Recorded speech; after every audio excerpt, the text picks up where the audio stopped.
cọ con tụi cọ mắt con tụi cọ mắt ăn tụi cọ con nè tôi đi mà cho anh lại muôi cho mới thế nào cho một bao là cho ai cho một bao rất ok này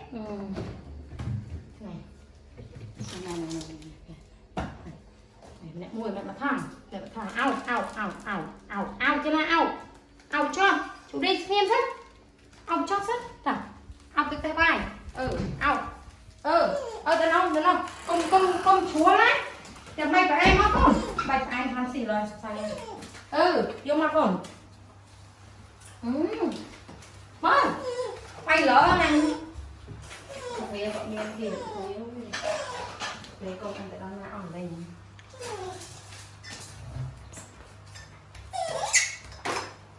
xem sân vô sập bê sân sập bê rồi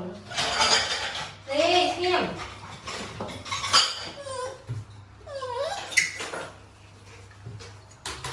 này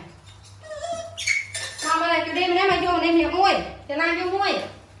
vô môi chú đi vô môi tao nào đã mà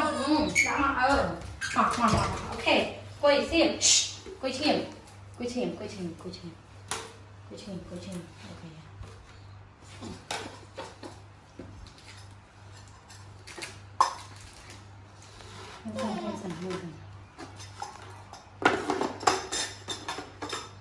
quay sân năm hay quay sân quay xếp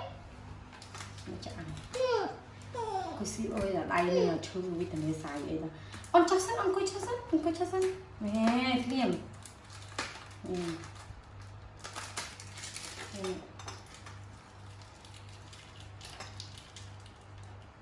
em dần đi hiền dần chú đi quay sân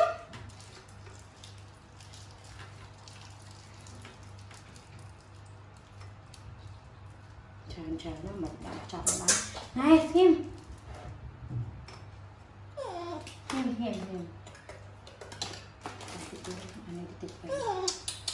xem xem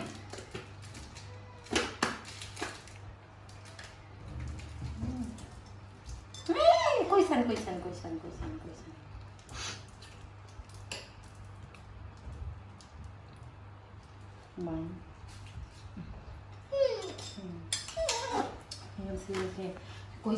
quay xiên mà tao nhom á tao nhám mấy nó kia đà tôi đi có tao đây còn nhám ạ cái là này đi khai xiên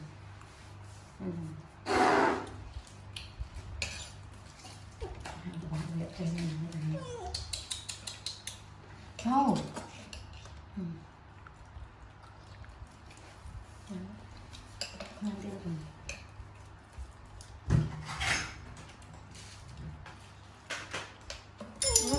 chú có ăn không nữa chứ đâu này còn ăn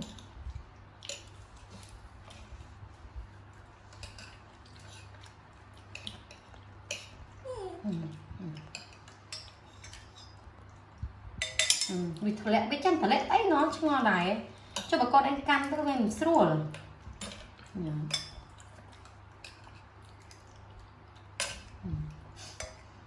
bà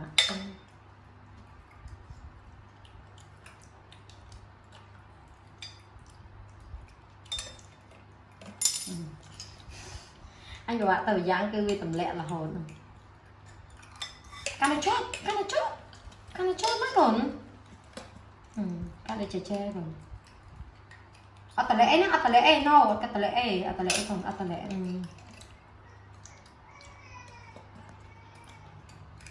căn cho căn về áp lô về no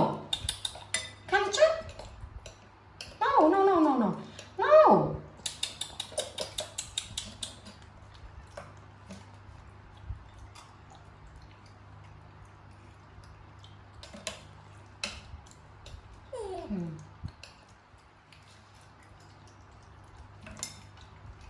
tay nữa tay đi quay tay đi nhá anh em cầm lẹ spray nè con anh em tờ lẹ căn cho căn trẻ cho gọi tờ lẹ cho tiền cho ngam ở lục đáy ấy nè ở lục đáy ấy quay đáy á căn à Cam trâu. No no no no, này cắn này. No no no no no no no no, lô về.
Lại persib ai nữa.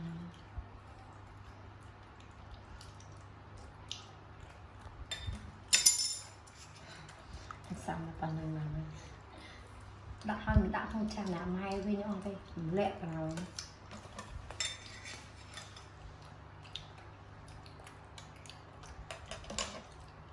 chân thì xây còn lại.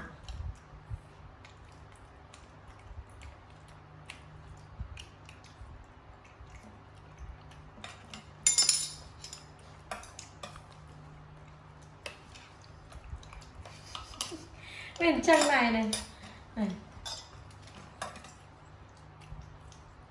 cái tờ tán tập bé bong tiếng cầu mình.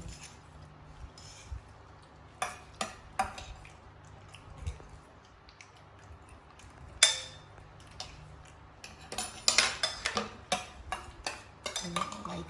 cái khăm tay cái chăm cho muối á, cho là nhăn cho muối á.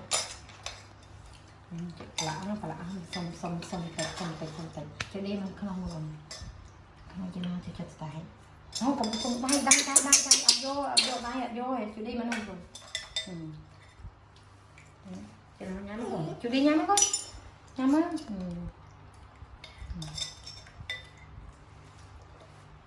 cho nên đặng trang cái nẹn không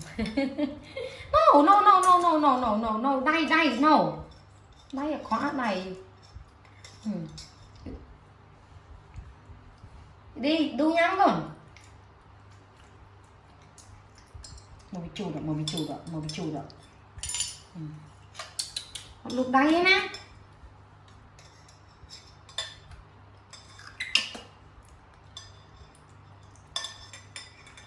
No đây à bên đây chứ đi mặt môi ôi mặt trên này đó mình bị ở tròn sim rồi no mình lục đây rồi Judy just về đâu may rồi just về đâu thôi Judy sẽ sửa tay